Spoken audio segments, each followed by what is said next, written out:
So here's the video that I promised about what actually is running the subs that I have in the back. Here's the SCAR, the 2800.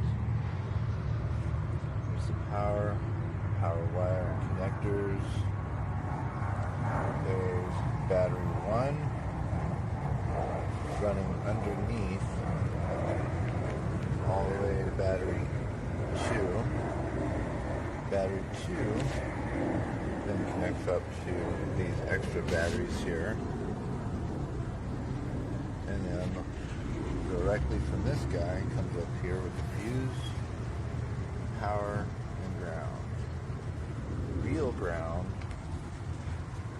comes off here, runs black cable underneath, actually bolted to that little bad boy right there, part of the frame. That's pretty much it. Fused in the back, fused on the way in the front underneath the hood, and then of course fusing going right in. Zero gauge everywhere except for these, which are 4. Hope you enjoy. Hopefully this is informative for you. Have a good one. Bye.